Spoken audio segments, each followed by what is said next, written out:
જૂનાગઢ જિલ્લાના 6 તાલુકાની કુલ 134 ગ્રામ પંચાયત પૈકી 72 ગ્રામ પંચાયતની સામાન્ય મધ્ય સત્ર અને વિભાજન, જ્યારે 62 ગ્રામ પંચાયતોમાં પેટા ચૂંટણી યોજાશે, જેમાં સામાન્ય, મધ્ય સત્ર અને વિભાજન ચૂંટણીમાં 157 સરપંચ અને 712 સભ્યો, જ્યારે પેટા ચૂંટણીમાં 62 ગ્રામ પંચાયતમાં 28 સરપંચ અને 6 સભ્યો વચ્ચે ખરાખરીનો ચૂંટણી જંગ જામશે.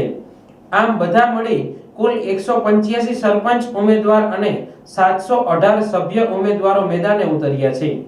જિલ્લામાં સરપંચના કુલ 246 ઉમેદવારો પૈકી 76 ઉમેદવારો, જ્યારે 1052 સભ્યોમાંથી 64 સભ્યોએ ઉમેદવારી ફોર્મ પરત ખેંચ્યા હતા.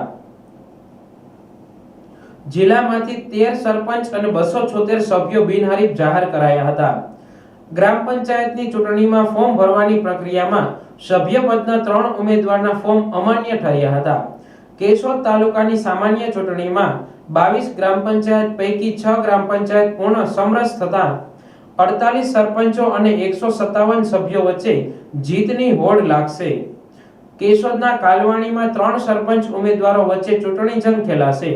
માળિયાહાટીના તાલુકામાં સામાન્ય ચૂંટણીમાં 7 ગ્રામ પંચાયતમાં 17 સરપંચ અને 102 સભ્યો, જ્યારે પેટા ચૂંટણીમાં 18 ગ્રામ પંચાયત પૈકી 5 ગ્રામ પંચાયતોમાં 12 સરપંચ ચૂંટણી લડશે.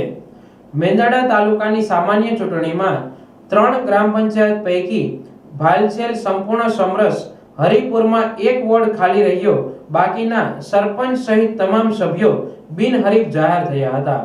જ્યારે 1 ગ્રામ પંચાયત સાસણમાં 2 સરપંચ અને 18 સભ્યો, પેટા ચૂંટણીમાં 10 ગ્રામ પંચાયત પૈકી 1 ગ્રામ પંચાયતમાં 4 સરપંચ, 2 ગ્રામ પંચાયતના 2 વોર્ડમાં 4 સભ્યો ચૂંટણી લડશે. વંથલી તાલુકાની સામાન્ય ચૂંટણીમાં 4 ગ્રામ પંચાયતના 10 સરપંચ અને 46 સભ્યો, જ્યારે 10 ગ્રામ પંચાયતની પેટા ચૂંટણીમાં એકમાત્ર લુસાડામાં 3 સરપંચો ચૂંટણી જંગ લડશે. માણાવદર તાલુકામાં સામાન્ય ચૂંટણીમાં 15 ગ્રામ પંચાયત પૈકી ભાલેચડા સંપૂર્ણ સમરસ જાહેર થયેલી છે, જ્યારે 11 ગ્રામ પંચાયતમાં 31 સરપંચ, 114 સભ્યો ચૂંટણી લડશે. પેટા ચૂંટણીમાં 12 ગ્રામ પંચાયત પૈકી 2 ગ્રામ પંચાયતમાં 4 સરપંચ ઉમેદવાર ચૂંટણી લડશે. માંગરોળ તાલુકા સામાન્ય ચૂંટણીમાં 21 ગ્રામ પંચાયત પૈકી 20 ગ્રામ પંચાયતમાં 52 સરપંચ, 275 સભ્યો, જ્યારે પેટા ચૂંટણીમાં 1 ગ્રામ પંચાયતમાં 2 સરપંચ, 1 ગ્રામ પંચાયતના 1 વોર્ડમાં 2 સભ્યો ચૂંટણી લડશે. તારીખ 22 જૂનના રોજ મતદાન થશે અને 25 જૂનના રોજ મત ગણતરી થતા ગ્રામ પંચાયત ચૂંટણીનું ચિત્ર સ્પષ્ટ થશે. બીજા તબક્કામાં ગ્રામ પંચાયતની ચૂંટણીને લઈ લાંબા સમયના ઇંતજાર બાદ 5 વર્ષ માટે સામાન્ય ચૂંટણીમાં ઉમેદવારો અને મતદારો વચ્ચે ભારે ઉત્સાહ જોવા મળી રહ્યો છે.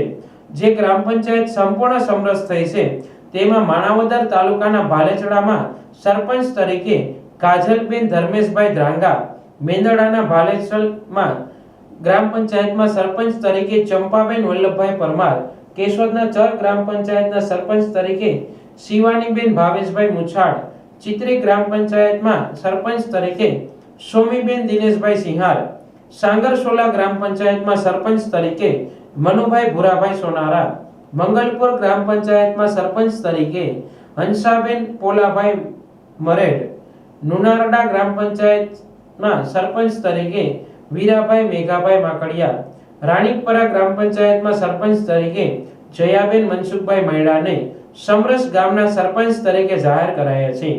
જ્યારે જે ગ્રામ પંચાયતમાં 1 કરતા વધુ વોર્ડમાં ઉમેદવારી પત્ર ભરાયું ન હોય અને સરપંચ સહિત તમામ સભ્યો બિનહરીફ થયા હોય તેવી માણાવદર તાલુકાના ગઢવાવ, ઇન્દ્રા, માંડોદરા અને માંગરોળ તાલુકાના રહીજ તેમજ મેંદરડા તાલુકાના હરિપુરમાં ચૂંટણી યોજાશે નહીં.